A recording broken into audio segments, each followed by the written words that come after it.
Bismillahir Rahmanir Rahim, 4th Safar 1439. We're continuing from the commentary on Kitab Tawheed by Sheikh Uthaymeen Rahimahullah.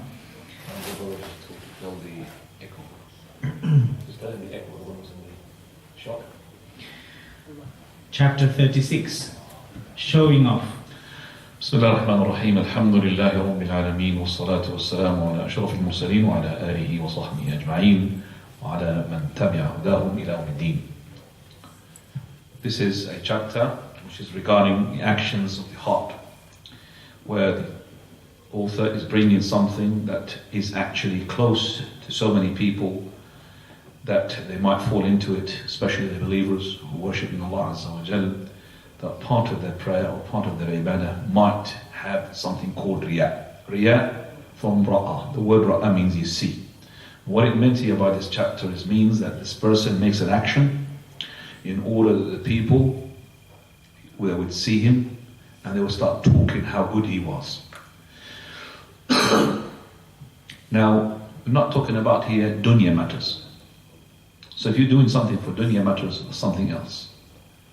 So if you are inventing a phone so that people can say that you are a very good inventor, there's no problem about that. You invented a program so people could say to you that you are the best programmer, no problem about that. It's the problem when you make ibadah. Because the ibadah has to be for Allah Azza wa Jal, the Rabb, the Lord that Allah created you. Just like because He's a Rabb and He's only one that He created you, then He should be only one when you worship Him. So from the categories of Tawheed, to single Allah in His worship. Singling Allah in His worship called Tawheed al-Ibadah, Tawheed and Uluhiyyah. So the person, when he makes an ibadah and he intends something other than Allah's pleasure, then this is shirk. Whether it's major or minor, that's another point. But it's shirk, because you are making shirk. So ar-riya is shirk. Riya is shirk. Definitely it is shirk asghar, but it could be upgraded to be shirk akbar. If the person makes his ibadah from the beginning to the end, if he makes it from the prayer, fast and the charity and all of that, not for the sake of Allah, it's actually all of it so that people would say, what a person he is. Oh, very good. What a person who prays, what a person who pays charity. And for those who do not understand the mighty punishment Allah subhanahu wa ta'ala had given to those people who makes riya, then let him go nowhere except for that hadith of Suhaib ibn Mati al-Asbah, rahimahullah, who had met Abu Hurairah and said to him, inform me of a hadith that you have heard from the Prophet sallallahu alaihi wasallam. So he said, La uhaddithannak, I'm going to inform you of a hadith which I myself heard it from the Prophet sallallahu alaihi wasallam. Nobody else had heard it. Then after that he fainted and he almost fell on his face. So Suhaib ibn Mata, he held him. Then he said, verily, I'm going to inform you of a hadith that the Prophet of Allah told me about. Nobody else was with me with the Prophet of Allah. And he said this, it's not to boast, it's in case that this hadith, if somebody said, I've never heard this hadith, well, hang on a second, the Prophet of Allah said it to Abu Hurairah, nobody else there. That's why. And also what I was accused of saying things that maybe it isn't, it's not really there. Even being accused from some of the companions. Are you sure that you heard this hadith? We were with the Prophet of Allah. We didn't hear this. He said, well, very, I didn't waste my time. I didn't have any food, didn't have any plows, and he didn't have any land, he didn't have any dunya. I all the time was with the Prophet of Allah. That's why I know more than you do. So, then his second time is almost to fall. Then he said, Shufay, I given him support. But that fall was even worse than the first one. And the third one, when he said, verily I'm going to tell you a hadith by Allah, I've heard it from the Prophet ﷺ. And that is, I have never said it except for today, that hadith, and he had tilted more than the first and the second time. So he gave him support. So now, the hadith, just to show the effect of this chapter, is called Riyah, on some companions like Abu Hurairah radiallahu anhu. Abu Hurairah was the companion who would never do something out of Riyah. But these companions, they're scared on themselves. Umar ibn Khattab radiallahu anhu ardah, one of the great companions, he's asking Hudayfa, am I in the list of these hypocrites whom the Prophet Allah mentioned to you? SubhanAllah. Umar, you are asking about that. What about us? Umar Khattab is the one who is about to die, and he says, and Abdullah ibn Abbas, and Ali ibn Abi Talib, that he calm down, leader of the believers, calm down. For verily, there is no fear upon you. You've been, Prophet ﷺ used to say, I used to come with Abu Bakr and Umar. Abu Bakr and Umar. So why are you scared? You've got lots of good deeds. He said, I wish that one of those deeds has been accepted. Another narration, I wish that all my deeds would be equalized into my sins. وَدِدْتُ لَوْ كَانَ ذَلِكَ كِفَافًا. When Suhaib Rumi, he started saying, oh, my brother is about to leave now. Khattab is telling him off. Verily, the person might be punished because of the wailing and because of the cry of the people who are alive. That means stop saying this, stop upon me. I might be punished in the grave because of your, saying my dear, my brother, my brother. So this is Umar al-Khattab, he's scared upon himself. Abu Hurairah scared upon himself. What was the hadith? Hadith, he said that Allah subhanahu wa ta'ala, he would bring 3 categories of people. First one, person who was a teacher, sheikh, and he would bring the Almighty before the angels, and he would say to him, didn't I give you this, didn't I give you this, all this knowledge and all of that? What have you done with them? He said, oh Lord, I taught in the Sabil. I taught the Quran, I learned it and I taught it to the people.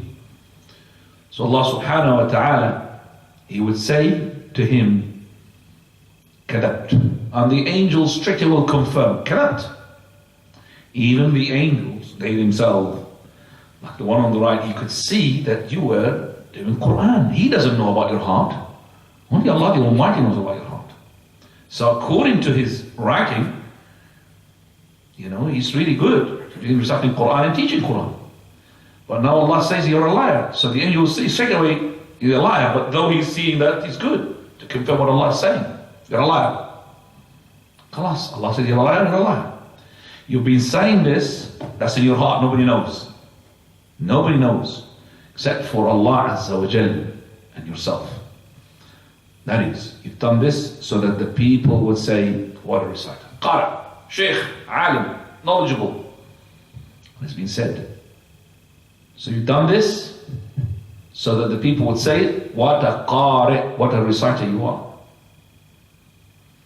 Second person, third person, all of those people are worshippers. Mujahid. Been fighting for the sake of Allah. Died in the battle. Some people call him martyr. Shaheed. Even though he said that I don't want to be called martyr in the dunya, but in his heart, he wanted the people to call him hero, brave. Brought him. What have you done? What I've given you? The blessings I've given you, the power I've given you. Oh Lord, I've been fighting your sake. I didn't lead any enemies except I fought them. Kadabta. Angels confirm, yes, you lied. Even though that the angels have written that he was mujahid, they don't know what his heart. They don't know that he wanted the dunya, not the akhirah. Kadabta. So the third one will be brought, and that is one who given money for the sake of Allah. Charity. What have you done in the things that you have given you? Oh Lord, I've been spending money in your sake, here and there.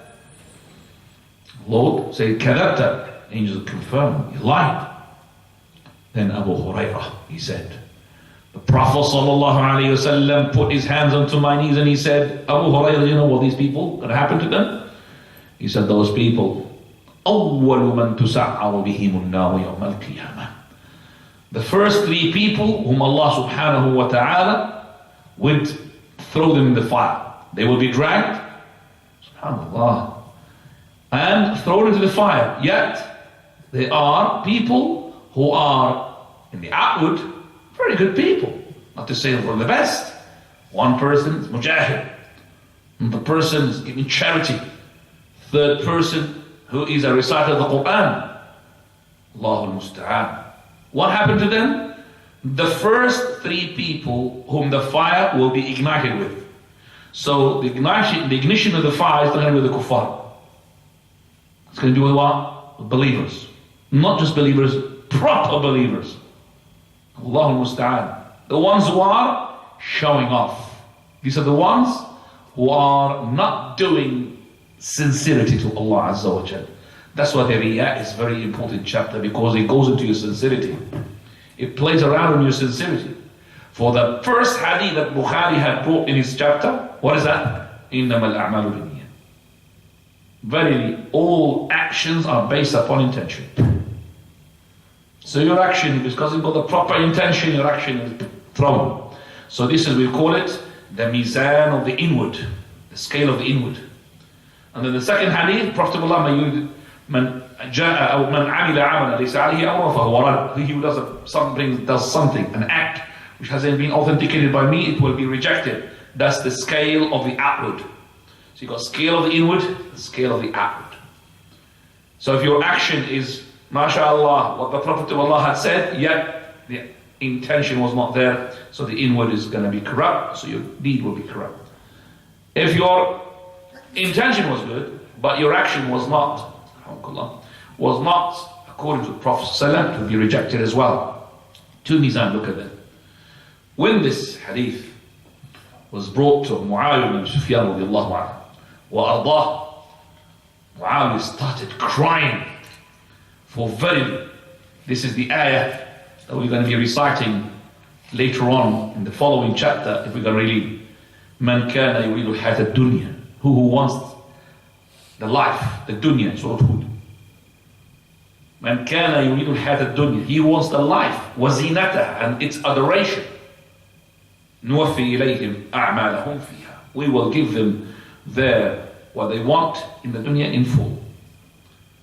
So he said, Muawiyah was crying, if these people, they're going to be the first three people whom Allah will set fire to them, how about the rest? That's why he's crying. How about the rest of the people? So that's why the Riyah is an important chapter, to really understand what is the Riyah. And also, the Riyah is from what you've seen, but also you could make Riyah by not seeing, by not making people to see it, by making people to listen, to know about it. Like Imran, like Abdul Rahman ibn Husayn. Rahman ibn Husayn, he was in the presence of Sa'id ibn Jubayr. And Sa'id ibn Jubayr, he said, who amongst you had seen a shooting star last night? So Abdul Rahman ibn Husayn, he said, me, Sa'id. Sa'id ibn Jubayr is one of the great scholars of the followers. He said, me. But I was not in a prayer. Why did he say that? Because the shooting star takes place during the night, late night. And people, they tend to be asleep at that day, at that moment. So he's making sure that the people around him, they will not think, oh, he was in the qiyam, he's doing mashallah qiyam, let's see why he was seeing the sort of, the shooting star. So he wants to make sure that the people will not think that. He said, okay, I was not in a prayer. Why were I up then, Ya Abdul Rahman? I was stung by a scorpion, by a poisonous snake. That's why I couldn't sleep. I was stung. Now, if this person was asked about something which might have an interpretation that you've been doing ibadah and you've been quiet and you believe maybe the people will think about it, then you are doing riyah, even though they didn't see it. They didn't see it. They didn't see your ibadah. But actually, you are talking about it by a hint or by explicitly. Like this person, did you see the shooting star last night? Yes, I saw it and I was in the third rak'ah of my qiyam. So actually explicitly. So when you say that, you are actually making riyah, even though they didn't see your prayer. Even you were truthful about your prayer. Or you could be not saying anything. You could be saying, yeah, I've seen it last night. But your really intention as well, maybe people will think that you were in a prayer. So if you're a liar, it's worse. If you're truthful, well, your prayer will be not counted. Be careful. will be jeopardized. But if the person intended from telling the people, I was in the third rak'ah of my qiyam, actually to encourage other people, which is, it can be, there is no problem. We have a proof for that. For the Prophet of Allah one day he said, and their companions were there, who amongst you had fed, who was amongst you is fasting today? Abu Bakr said, yeah, me. So this Abu Bakr said me because he want to show off. Who amongst you had fed a poor person? Me. Who amongst you had followed the funeral person? Me. Who amongst you who had paid a visit to the sick person? Me. Me. He never meant what? To show off, did he? I think you're hot, that's why. Just open the door, hot brings sleep. That's better. Now you wake up. Even the subject should not make you wake up, sleep at all. It should be shivering. Person, you should know that the most difficult thing upon the abd to treat is his intention. Wallah. If you don't think that, that means you're really in a problem. The most difficult thing for you to treat and make sure that it's correct is your sincerity. Ikhlas. Which is against the Riyah. Riyah and Ikhlas like this, 190 degrees. Just make sure, what do I want my coming to the class and writing? Do I want people to say I'm receiving the knowledge? What I want from coming here to teach as well. I want people to say that I'm a sheikh. Everything has to be there, you know. You ask yourself and correct your intention all the time. Maybe you are, mukhlis, but you want something else. You want to be famous. So there's something else we're going to go to the following chapter as well. That is really very, very delicate. That's why the scholar said, أصعب ما عالجت على نفسي الإخلاص. Most difficult thing I've treated myself with or for is al-ikhlas, sincerity. Prophet Allah, he said, "Man ra'a," he who wants to show off, ra'a Allahu bih. Allah Azza wa Jal will make him the same thing on the day of resurrection. Look, he's been doing this, but not for the sake of me. وَمَنْ سَمَّعَ سَمَّعَ اللَّهُ بِهِ. Who wants the people to know about what he's done by listening to what he heard, Allah Azza wa Jal will expose him on the day of resurrection. So it is a bad character to have riyah, and it's from the hypocrite's description. For Allah subhanahu wa ta'ala, when he described the hypocrites, وَإِذَا قَامُوا إِلَى الصَّلَاةِ قَامُوا كُسَالَى يُرَاءُونَ النَّاسِ. That is, إِنَّ الْمُنَافِقِينَ يُخَادِعُونَ اللَّهَ وَهُوَ خَادِعُهُم. وَإِذَا قَامُوا إِلَى الصَّلَاةِ قَامُوا كُسَالَى يُرَاءُونَ النَّاسِ وَلَا يَذْكُرُونَ اللَّهَ إِلَّا قَلِيلًا. Allah subhanahu wa ta'ala in Nisa, he says, verily those people who are munafiqeen, they always deceive Allah, يخادعون Allah. Deceive Allah, then they deceive the people. And when Allah said deceive Allah, then they're deceiving the people, because they deceive the people, they deceive whom? Allah the Almighty. But Allah subhanahu wa ta'ala will deceive them in the right way, which is in a positive way. Don't want to make them just like يَمْكُرُونَ يَمْكُرُ Allah. Allah the best planner. Then he says, that is when they stand up for the prayer, they stand up in what? In laziness. What is their intention? They want to be showing off. I want to tell the people that they were praying. And that's a sign that they don't mention Allah except for little. They don't remember Allah. Just a little. Just when they pray, and that's it. After that, they don't really mention Allah Azza wa Jal. So a riyah haram. And the riyah could be major shirk or could be minor. Definitely is minor. But minor is just little shirk, but little riyah. So lots of riyah is going to be major. What is our creed regarding the minor? Higher shirk. Regarding the minor shirk. Person went to minor shirk. Can you tell me please, what are the scholars' opinion regarding the minor shirk and regarding in terms of forgiveness on the day of resurrection? Fadal.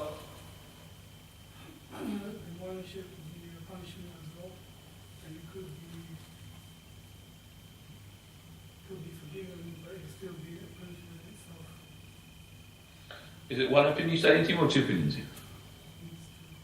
So what is I want one opinion. What is the one opinion says? There will be a punishment for the person. That means it will not be forgiven. Will we go to hellfire? So in both cases, they will not go to the hellfire. Whether it is first opinion, second opinion, he will not go to the eternal hellfire. But would he go to the temporary fire? You're going to be punished in the temporary fire. Yes? Second opinion? The other one? Not forgiven. But that's what he said. Not going to be forgiven, he's going to be punished for that. So the second opinion. Come on guys, students with me for a long time here. A person's doing a minor shirk. That's the second opinion. It's under the will of Allah. So either this minor shirk under the will of Allah, it might be forgiven, might be punishable, regardless punishable, you will go to the Jannah afterwards.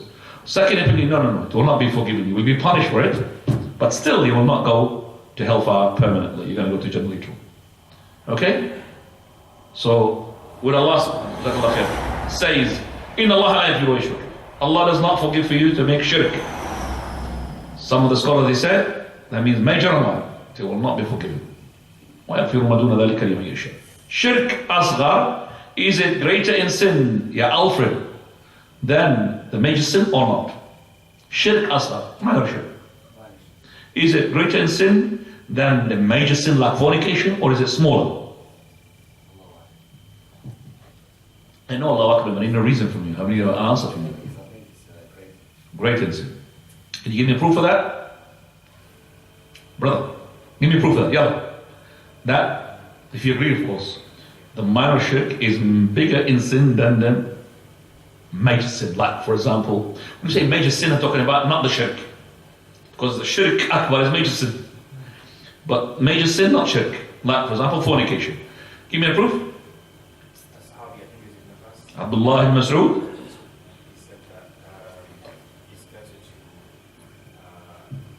It's better for me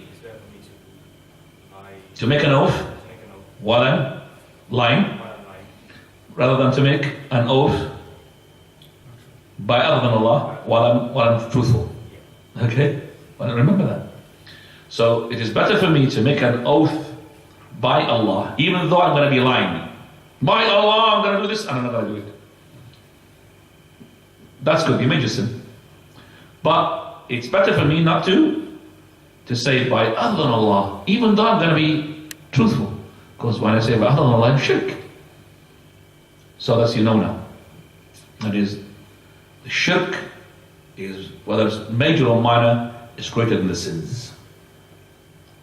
Then, in terms of the ibadah, if the riyah comes to it, the ibadah is of two categories. Either this ibadah is one, the beginning of it is linked to the end, or an ibadah that can be divided.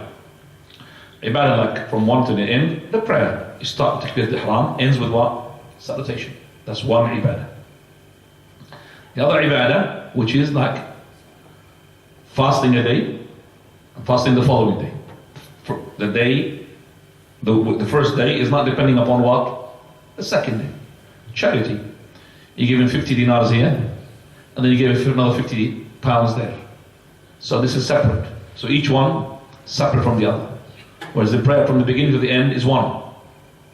So this person, when he is now doing his ibadah, which can be divided, not to be one. So he had given 50 pounds riyah, charity here, 50 pounds to show off, and then another 50 pounds not to show off. So that 50 pounds to show off, it will be what?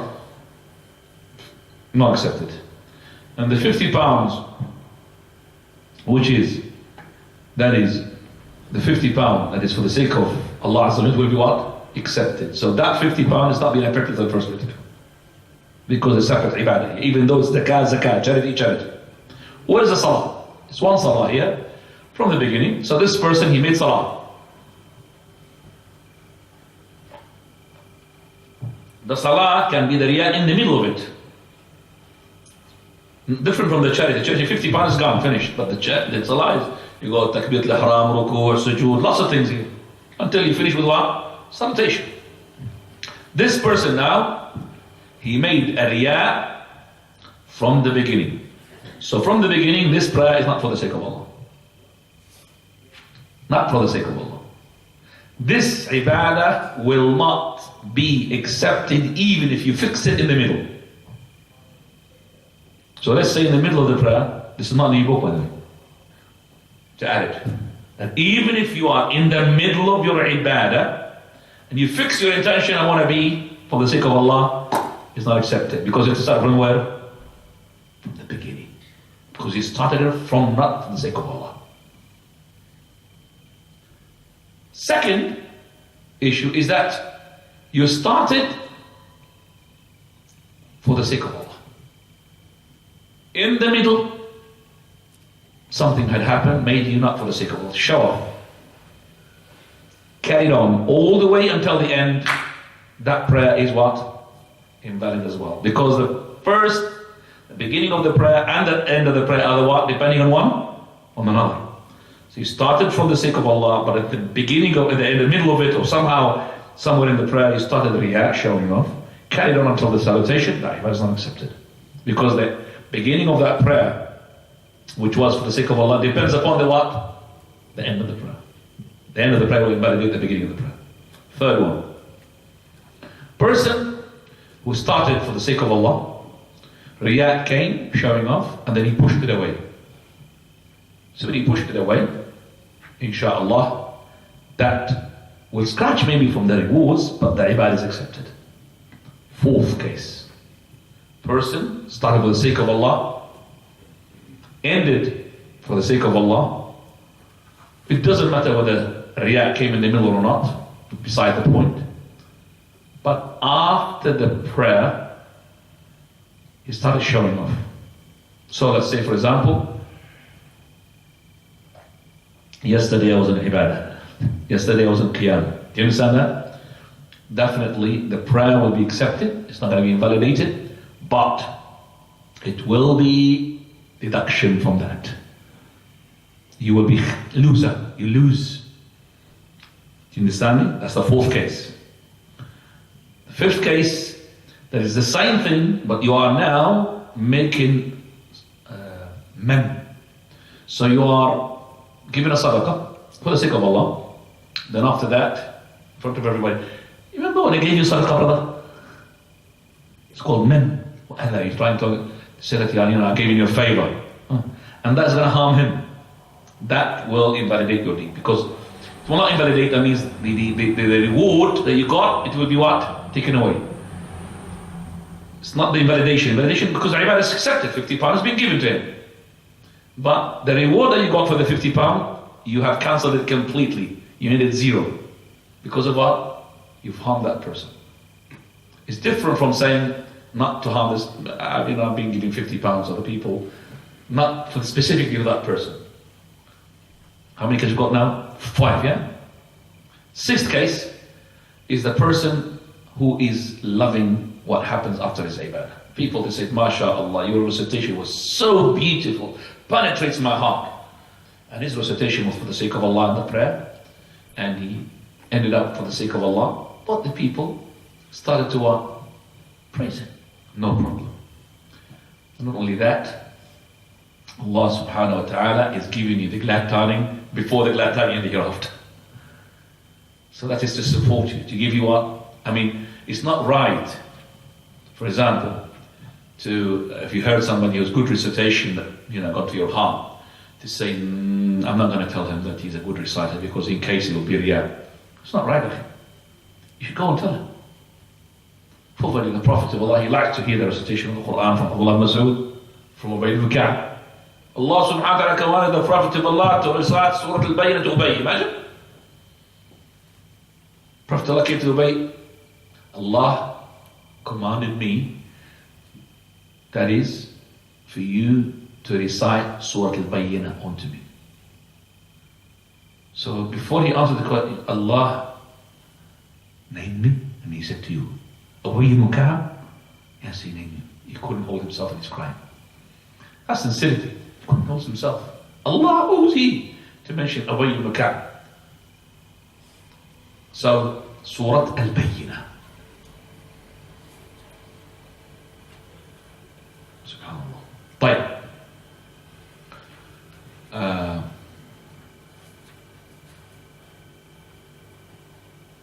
How many cases we mentioned now? 6 cases, and this is the last one, which is we said the 6th case, and that is تِلْكَ عَاجِلُ بُشْرَى الْمُؤْمِنِ وَالْحَمْدُ لِلَّهِ. And we're coming now to the following ayah. Fadl.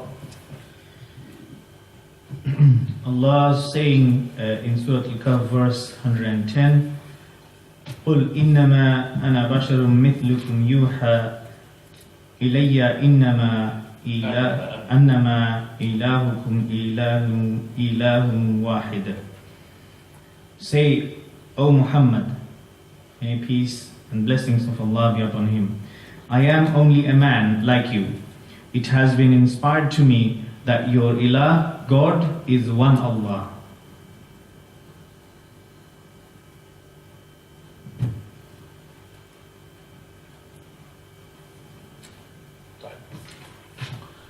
The ayah in Surah Al-Kahf, it should be everybody memorizing that. Remember Surah Al-Kahf, if you memorize 10 verses from the beginning and also from the end, will protect you against whom? Dajjal.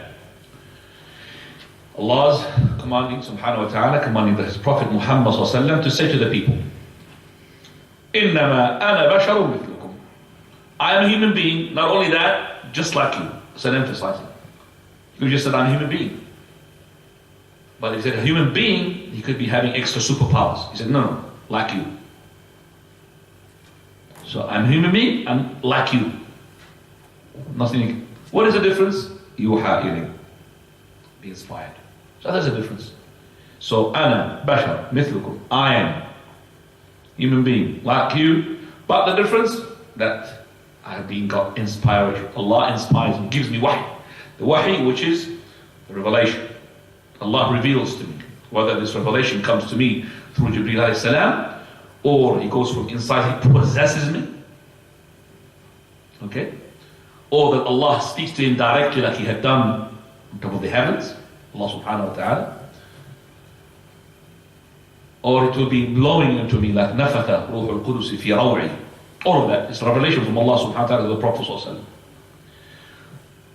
And he's now saying that what is being revealed to me as a human being, that is your Allah, your Lord, annama ilahukum is one.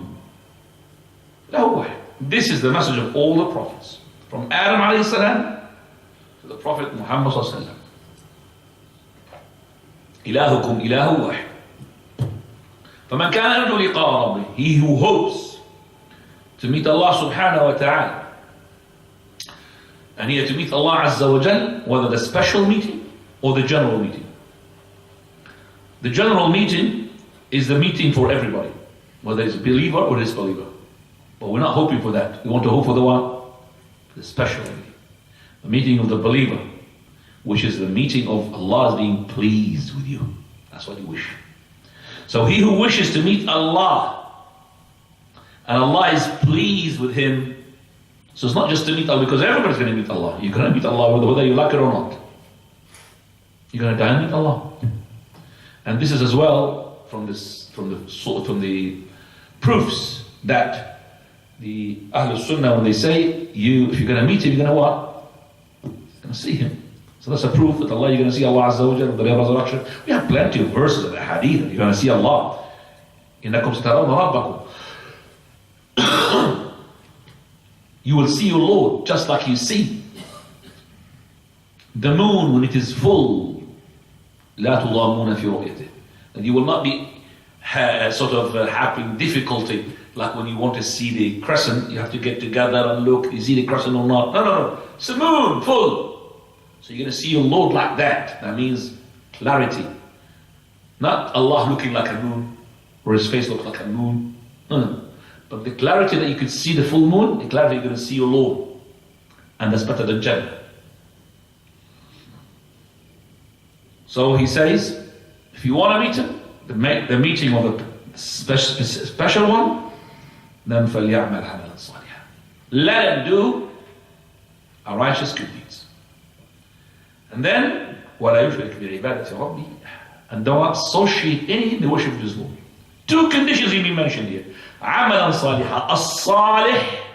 That means you have to follow the Prophet ﷺ. وَلَا يُشْرِكْ. That's the second condition, which is ikhlas. Ikhlas is what?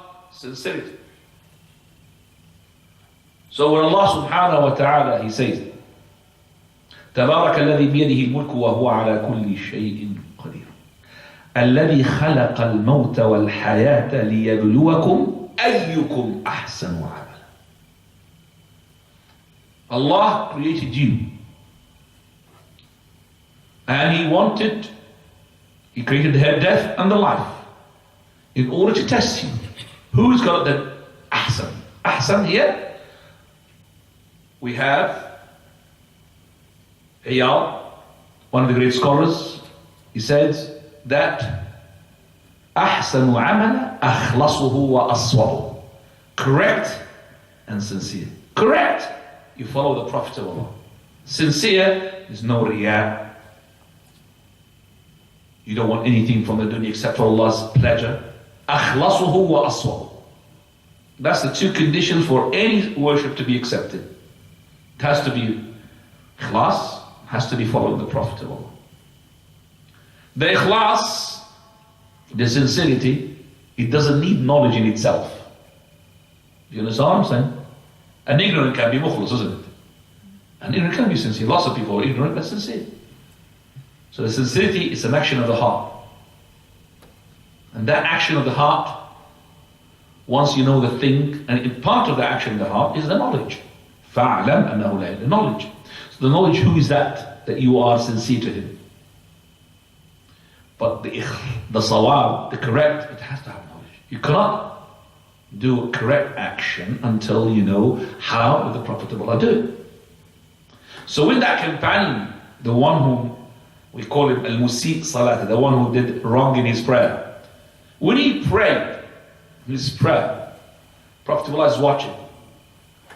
And the Prophet of Allah, as soon as he saw him, he said to him, he said, Salaam alaikum ya Rasulullah. So, wa alaikum salam, go back for you haven't prayed. I'm asking. When he said, for you haven't prayed, was he saying that you are not mukhlis? Was he mukhlis? Of course he was mukhlis. If he was not mukhlis, he would not even repeat the prayer. He was sincere. But what was not accepted when he said you haven't prayed? His action. His action is not accepted. As his intention, 100% is accepted. He's praying, could see it. He's coming to the Prophet of Allah, I don't know anything except for this messenger. 3 times he went. And then he said, I don't know anything for this, teach me. So if he did not be having the knowledge, that none of these prayers will not be accepted. Unless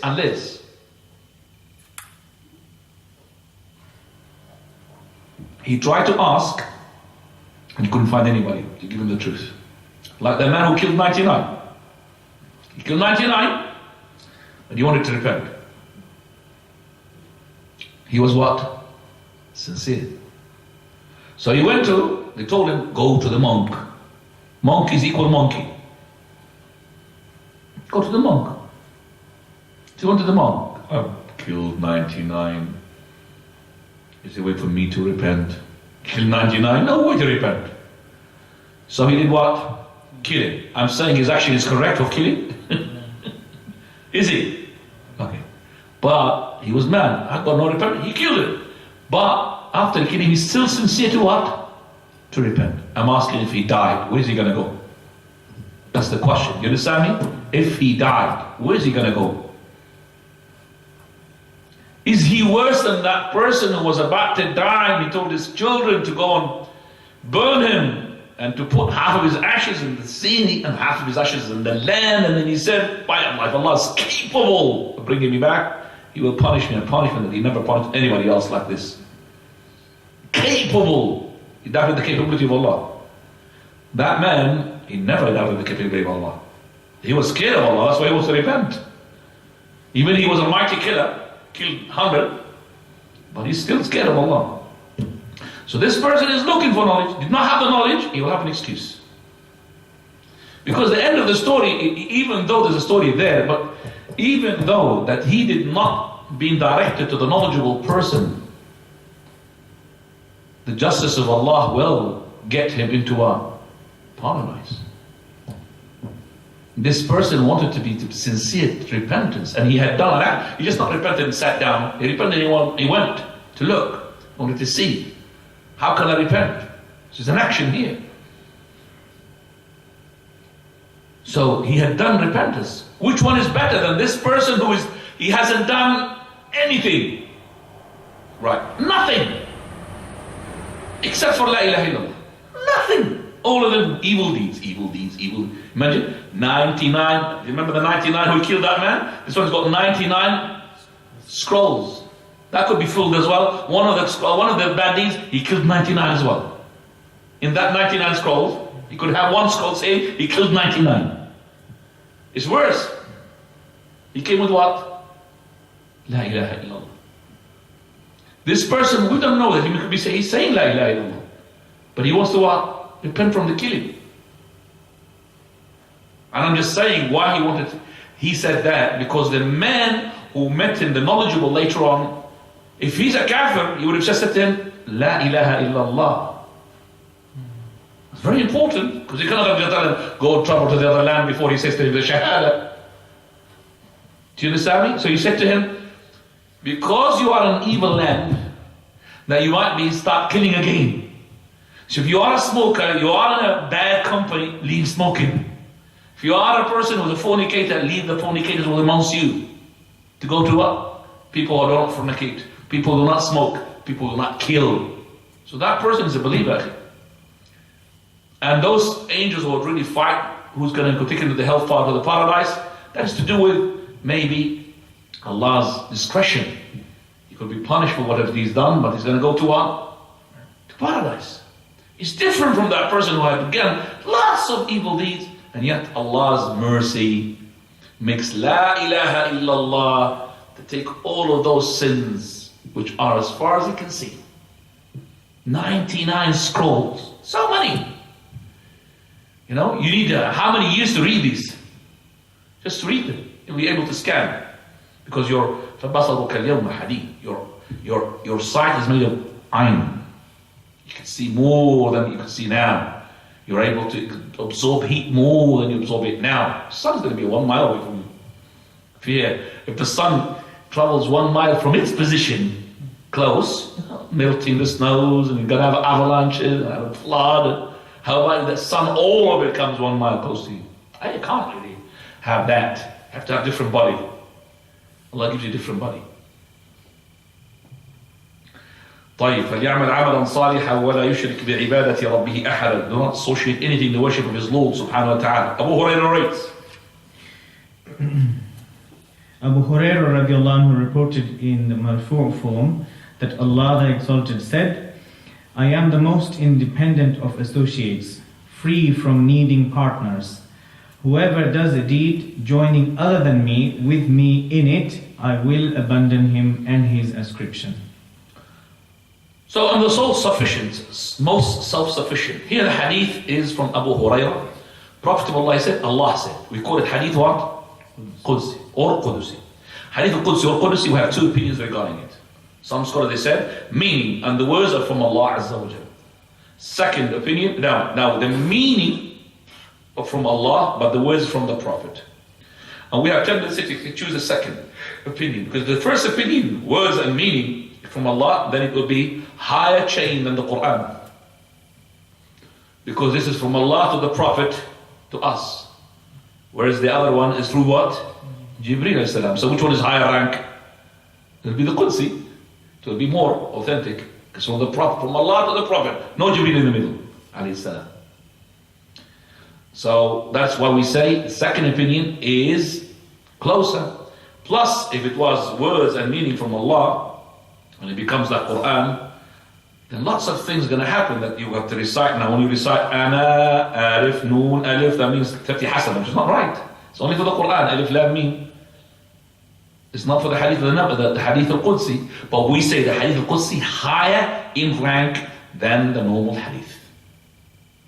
So it is the words from the human being, from the Prophet, and the meaning from Allah. And Allah did not challenge the people in the what? Hadith al-Qudsi. He challenged them in what?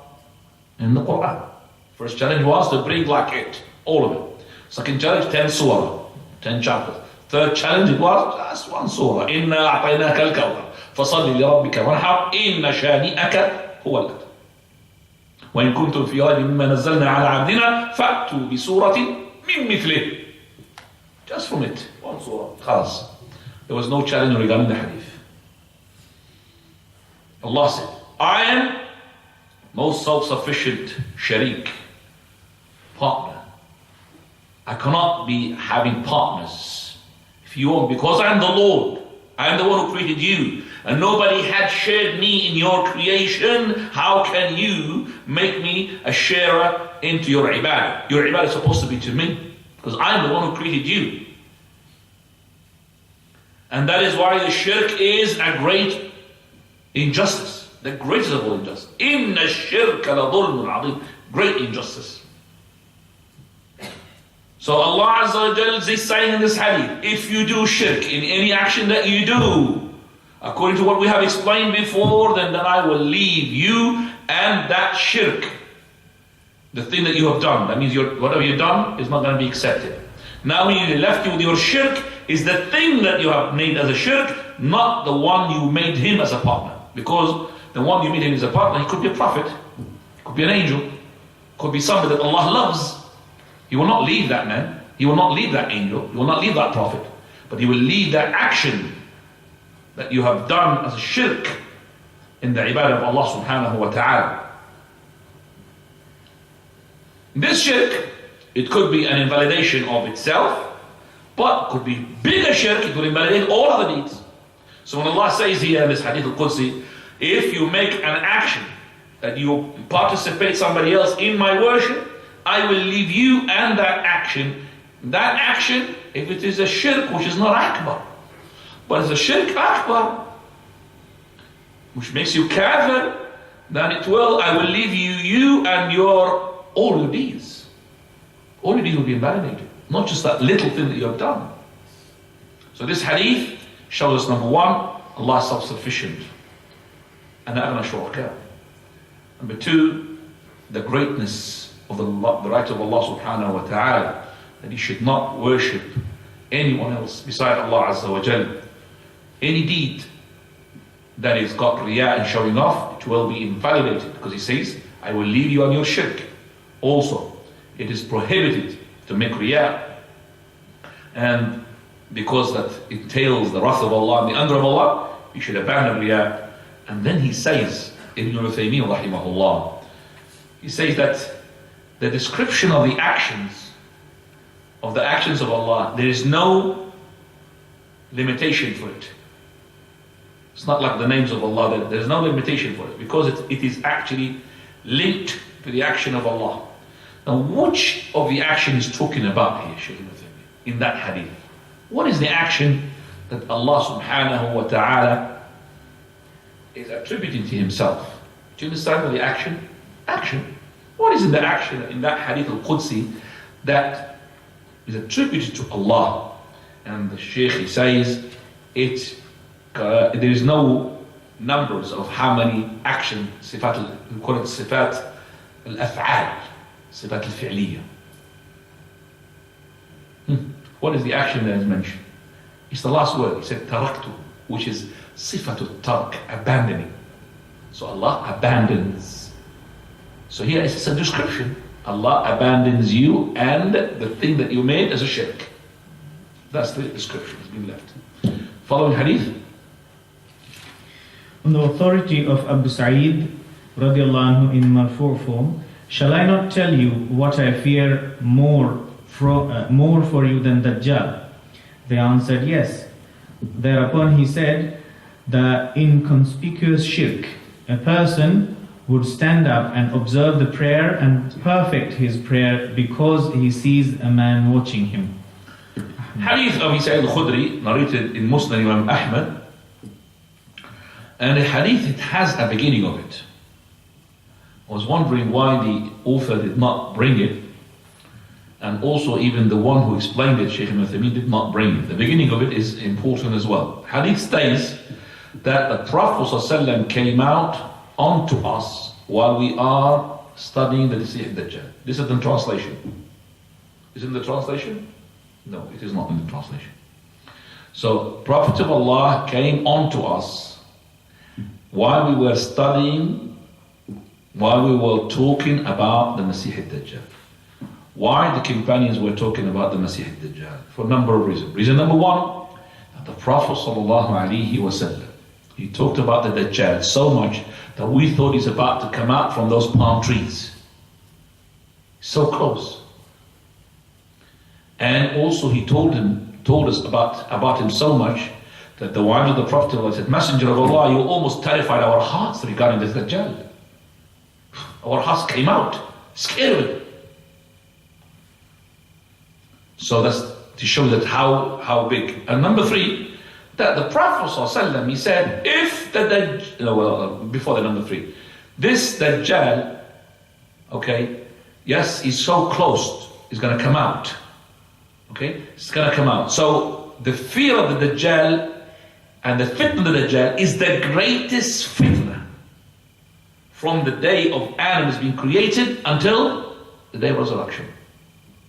What is the closest fitna to the Dajjal in terms of greatness? Anybody? No. No, it's not. It's not fitna.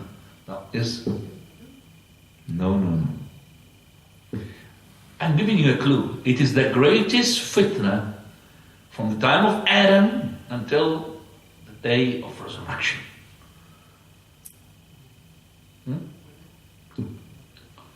So the day of resurrection includes everything. You have to think about something which is not to do with the dunya. Huh? Yes? Huh?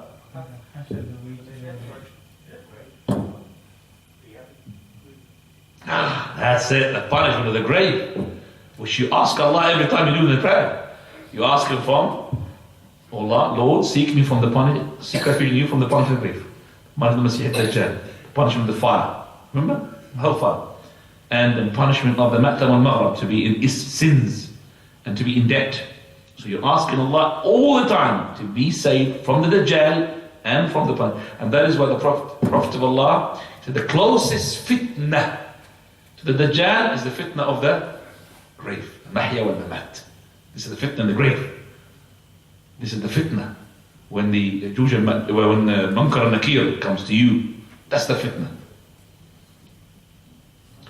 So the Prophet ﷺ,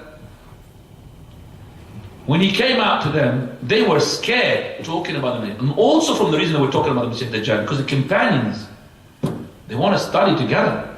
They want to remind each other. So they're not chit-chatting about what is the most profitable business. No. What is the Dajjal? What are you going to do with the Dajjal? They're talking about it. So as soon as the Prophet ﷺ saw them doing that, he said, shall I inform you which is more scary? He didn't say more fitna on you. More scary. Upon you, with me from the Masih ad-Dajjal. Why upon?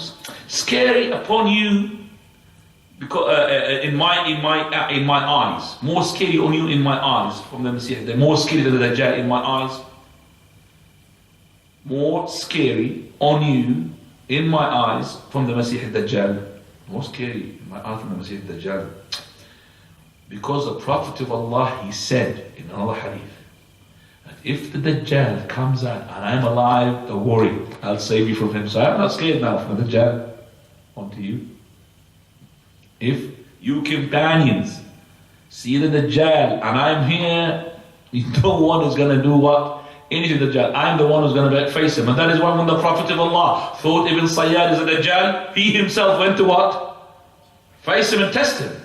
Because if you think that somebody is a Dajjal, what should you be doing? Run away. But the Prophet of Allah ran towards him.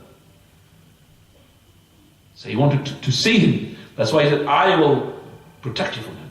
That's why as soon as the Dajjal came out, as soon as the Prophet of Allah had a doubt that Ibn Sa'id is a Dajjal, he went to test him.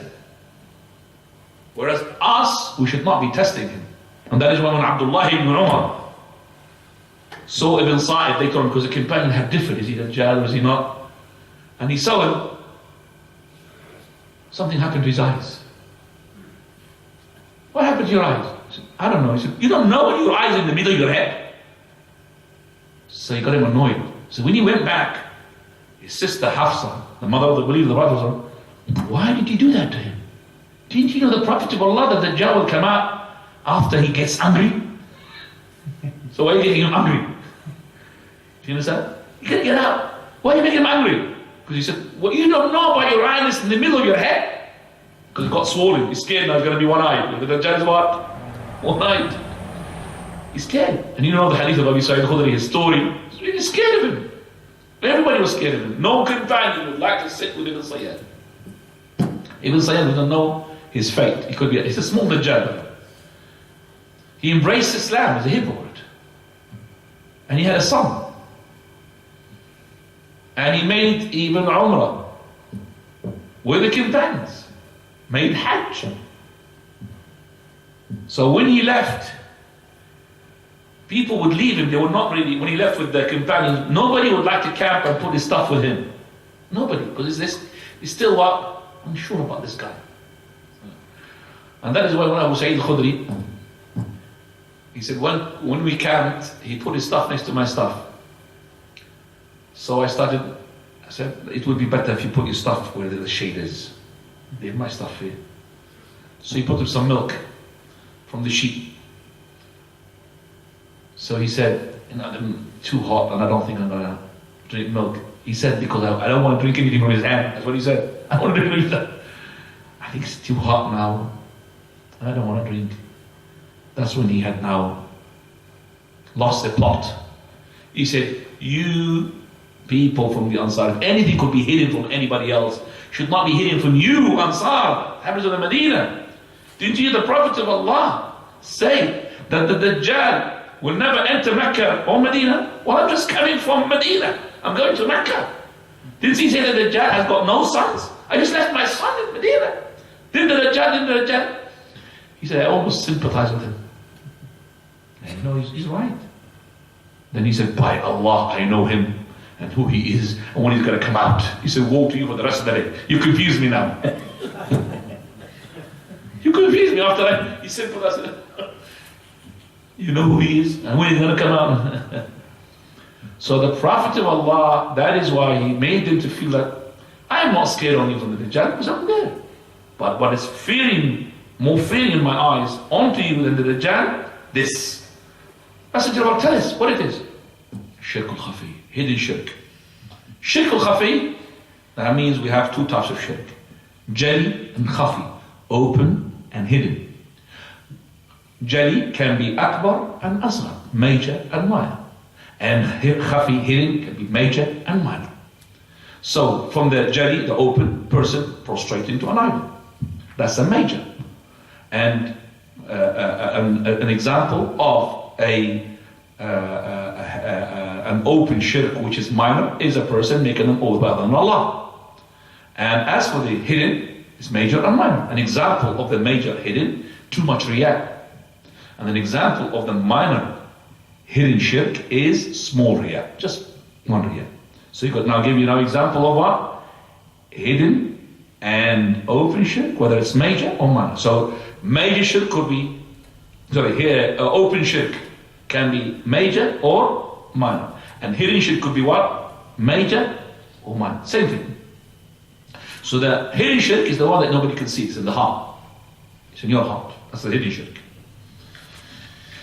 And I'm not going to talk about the Dajjal. The Dajjal, I think I made a big class about it, 2 lectures, I can't remember. So let's go now to the following, which is what? The last thing he said, he just said, the man would make a prayer and he would beautify his prayer. So he prays for the sake of Allah. But what is in the prayer, he would beautify it. Why? Because somebody is seeing him. Whether it's a man or a woman. It's not another rajul, it doesn't matter, man or a woman. They see him. And you know the story which I mentioned a number of times here. The man who used to pray very fast. And while he was praying, somebody came from his friends, 2 or 3 or 4. The story says that he came and he heard footsteps of theirs. He started to slow down. Allahu Akbar. Those people started now praising, and that's what he's after. He's after praise. Oh, he prays like the Prophet. Oh, we wish that we pray like him.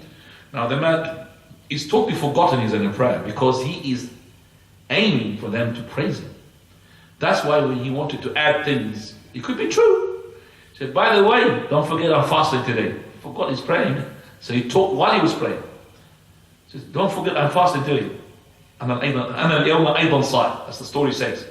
So he was into the riyah so much, he forgot that he was in a prayer. He said, oh, by the way, I'm fasting today.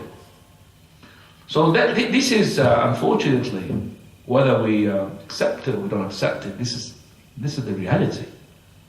This is what's happening. Lots of people, they come, obviously a number of people, I should say, come to the masajid, come to the ibadah, not for the sake of Allah, for the sake of something else. And the ones which is more dangerous is the following chapter. You are sincere to Allah, but there is dunya for that. So you make an ibadah of dunya. Okay? That is the one which is even more dangerous. You could be doing something which is for the sake of Allah, but you're after money. So in your heart, you're after fame. So you're doing here ibadah, mashallah, but after something else. Dunya. Right, you have to be promoted. Do you understand me? Right, okay. Let's talk about the issues quickly. Important issues. First, explanation of the verse in Surah Al-Kahf. You've done that. Number 2, which is... Second, the importance... What is this? What is the ayah? Verse number 110. أَنَّمَا أَنَا بَشَرٌ مِثْلُكُمْ. Now. Second, the import of rejecting good deeds when any other than Allah comes along with him. أَنَّمَا إِلَهُكُمْ إِلَهُ وَطَوِيلٌ قُلْ إِنَّمَا أَنَا. Sorry, in the verse I mentioned it wrongly. قُلْ إِنَّمَا أَنَا بَشَرٌ مِثْلُكُمْ يُوحَى إِلَيْهِ أَنَّمَا إِلَهُكُمْ. I was confused with the إِنَّمَا أَنَّمَا. So the second one, please. The importance of rejecting good deeds when any other than Allah comes along with it. That is, the deed will not be accepted. Because Allah's Messenger, he said in the Hadith al-Qudsi, Allah would say, I would leave him and whatever he had made as a shirk. Now, third one. Third, mentioning the necessitating reason for that, which is self-sufficiency. Allah is self-sufficient. He doesn't need, a partner. Number 4. Fourth, that among the reasons is that He, the Exalted, is the best of those who are joined in worship. That means you cannot just compete Allah to anybody else. So He's the best. Number 5. Fifth, the Prophet ﷺ's fear of show-off for his companions. Because he said, this is more fearing in my sight than the Dajjal. 6. Sixth, that he illustrated Riyah with the man who is praying for Allah but perfects it because he notices a man watching him. SubhanAllah. So he's doing it for the sake of Allah. So he's praying to Allah, yet he is not intending the pleasure of Allah, he's intending the pleasure of the people, by which we have finished the chapter.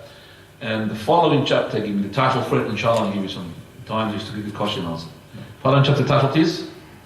Chapter title, Part of Shirk is for one who intend worldly things with his deeds. So he's got his deeds sincere, but he intends what? Worldly things. Do you understand that? So he's opening a company for Hajj. He's mashallah doing something which is good. Hajj. But he's not really bothered about the Hajj. He's bothered about how much money goes into his account. That's what he wants. Alright? So this chapter basically is a chapter, you could say it's independent from the one before. It's not a repetition. Okay? So this person he doesn't want to be praised for his worship. He doesn't want to show off. He wants to worship Allah sincerely, but he wants dunya. Something from the dunya. Like, for example, promotion, like money, like to be healthy in his body and his family, and all of that. And he's not aware, or he's oblivious from the reward that he will gain from the salah. And that is why we say to the brothers, be careful, akhi, when you talk about fasting or prayer, to talk about it in a dunya way. If you say, fasting is healthy, and remember when I said to you, brother, you be chubby, put some weight, Ramadan is coming. So actually, why he likes Ramadan? He made Ramadan as what? Dieting. Even though he would be sincere to fast, but actually he's after the what? Dropping weight. So we tell the brothers who make Hajj or Umrah, When they make Hajj or Umrah, make it sincere for Allah. But some people, they as well, he wants to make sure that he will get a position into the University of Medina. Do you understand that? He wants to be enrolled, so he wants to meet that there, because he wants to get a certificate in order to what? Get what? Salary. So it's all of it linked to what? To dunya. Even he's going for Hajj or Umrah sincerely. But he included with that something to do with the dunya. That he wanted a salary because he wants to be enrolled in the university, because he wants to get a shahada. So if you want to get, for example, knowledge, and you go to university, no problem. But you want to get to university, your intention is to enlighten yourself and enlighten others, and make the da'wah to Allah. But if you think, oh, it is the best job that gives me money, and I'll be a da'iyah, and I'll do my words, and people will be clicking, lots of people clicking on my website and all of that, be careful. Even you're sincere to Allah, but you need dunya from that. That's why the Prophet said, Ta'isa abdu dinar. Ta'isa abdu dirham, as we're going to see that inshallah in the hadith, by which we have made a start. Inshallah, we will talk about it next week. Do you have any questions? Now, Father, is Uncle here? No, because. So he gives a gift, and then the host understands the farmer, he provides some people ask him, how is that gift again? Do you think he is seen as providing some of the gift? If somebody is asking a person, between him and the person, did you like the gift in order to, for example, repeat it or exchange it, there's no problem. But if you're asking him just to remind him, please come and say to me, thank you, then that is going to be scratching the reward you're going to get from the gift, because the gift is intended to bring love and affection. Tahadu tahab, that's what the gift. But if his gift is going to bring me humiliation, like when the Prophet of Allah, he used to be giving gifts from people and they want a return. He was sent to the pulpit. He said, I don't want to accept any gift except from Quraysh. From Quraysh. So every time you give me a gift, you give me something, I want a camel from that. You want something like this. So that's a harm. So it depends upon the person. So when you ask the person to like the gift, not in front of everybody. I remember I gave a little perfume to one of the scholars. Sheikh. No, I didn't know he liked it or not. He took it. So I was with him, seeing him and everything, and then I said to him, Sheikh, and there was another student was, you like that perfume? So he smiled. He said, I'm going to tell you a story. He said there was a person who was a rich, and a person was a poor. That poor person came to the rich man and complaining to him. He says, people, they give me things and always, humiliate me in front of people, remind me, of what they have given me. And that is why I'm embarrassed to take anything from anybody else. So the rich man said, no problem. Yeah, I understand what you just said. So he told him that he's got no shoes properly. So, his shoes are really old. So he brought him a pair of shoes. So when he got on the pair of shoes, it happens that the rich man had a member of his family who died. And the customs is that, which is not from the Sunnah of the Prophet of Allah, they pay condolences to the person. By this person they will build a tent, the one who's got the family death in their family. They'll build a tent or a big place like a hall, and they start receiving the people who will give condolences. So the poor man, he's one of those people who want to give condolences to the rich man. So the rich man is lining up with other people, and the poor man is now shaking the hands until he reached the rich man who had given him the shoes. He had the shoes on. So he said to him in the Egyptian accent, okay, the Sheikh is Egyptian, by the way. Egyptian accent, he said to him, Come on, step on it, step on it. This shoe, it's mine and I know it. Step on it, stop it. This shoes, I know the quality of it, no problem. So it's actually another way he's what? He reminded him the same thing while he's complaining about other people, he did the same thing. So he's telling me that, it's like, are you reminding me about your perfume just like that rich man reminding that poor man about, do you understand? He's with a smile, of course. I said, no, by Allah, I wanted just to know that if you want, like that, if you didn't like it, I would swap it, give you something else, give you a different perfume.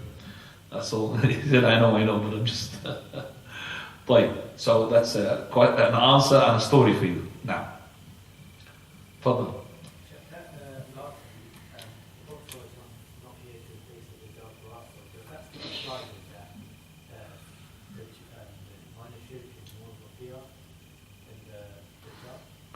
The Riya is more of a fear in the way that it is a day in and a day out. Meaning that you are at the moment experiencing ibadah. So the Dajjal still is the biggest fitna. But in terms of, is the Dajjal going to come out when you're alive? How much percentage of that is true? We're going to say the percentage of the Dajjal coming out when you're alive. Still the biggest fitna. But the percentage of you making Riya, is it higher than the percentage of you facing Dajjal? 100% it is. There's no comparison. Because of that, you should fear the Dajjal, but the fear of the day in, day out is supposed to be from that Riya. Now, Fadal. You mentioned in one of the 6 different examples giving the Riya. One of them said that when the ibadah starts, you start to pray, and the showing off comes to you, but you push it away and still accept it. How would you push it away? What do you mean by push? How do you push it? Person who started for the sake of Allah, somehow a person came and he started beautifying his prayer for the sake of that person who's coming. And then he said, no, what am I doing here? He's talking to himself, haram, this is Riya. I should be praying for the sake of Allah. So he's rejected that and he went to concentrate. So he's fixing himself while he's in the prayer. So he's saying, psh, so he's kicking it away. Whatever his thought he's got, will expel it. Expel it, that means he will remove it. So no, I'm not going to do that. Do you understand me? No. Tell doing a deed for the sake of Allah, but also for dunya matters as well? You mean you're doing a deed for the sake of Allah, but also for dunya matters. Okay. If it is, the intention is for the sake of Allah, but for the dunya which you need to have a dunya, is no problem. Because when Allah subhanahu wa ta'ala, He says, وَمَن يَتَّقِ اللَّهَ يَجْعَلْ لَهُ مَخْرَجًا وَيَرْزُقْهُ مِنْ حَيْثُ لَا يَحْتَسِبُ. He who fears Allah subhanahu wa ta'ala, have piety of Allah. Allah will what? Provide him from sources that he never thought of. Sources in the dunya or the hereafter? Dunya or hereafter? Dunya. So you are having piety. How do you have piety? With ibadah. So you're having ibadah, and Allah wants what? To give you ease in this dunya. So this person, he wants ibadah, and plus, he wants to secure himself a good living with his family. There's no problem about that. So your intention is your ibadah. Intention for ibadah. You're not intention to maximize. Your intention is that you have to live your dunya. وَلَا تَنْسَ نَصِيبَكَ مِنَ الدُّنْيَا. Do not forget your portion from the dunya, as Allah subhanahu wa ta'ala says. This is your nasib, your halal. حظك من الدنيا. But not the dunya is overtaken. And you're not being sincere in the dunya like you're sincere in the hereafter. So you start تلتبس الدنيا بعمل الآخرة. You're already seeking the dunya in so much sincerity like you seek in the hereafter. When you ask a person regarding his dunya, he will start giving you details that you never heard of. MashaAllah, mastering that. Asking a simple religious question, he doesn't know what is that. Just for example, a specialist in the, let's say, the stars. He will give you all the details about the stars and how do they rotate and how. You ask him, is wiping the neck part of the wudu? I don't know. So this is part of the wudu that Salah doesn't know. So no problem. We want, when the person, for example, we ask Allah subhanahu wa ta'ala, Allahumma inni as'aluka rizqan wasi'a. Oh Lord, I ask you what? Good provision. And you seek refuge from what? From the poverty as well. So you ask, oh Lord, give me abundance of, alhamdulillah. So if you believe that that money is for the sake of the ibadah, إِنَّمَا جُعِلَ الْمَالُ لِلصَّلَاةِ. Verily, the Prophet said that the money was made for the salah. Money was made for the salah.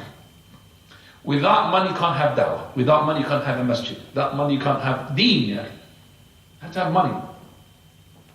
But the money is not my target. My money is a wasila, which is a means. That's the whole issue. It's means. So I'm not targeting my deen, but it's a means. I have to live my life. You know, the best of the people after the Prophet was Abu Bakr. Abu Bakr was a rich man. Very rich man, radiallahu anhu. So rich, he's the only one who was free slave, Bilal radiallahu anhu, from slavery. So rich.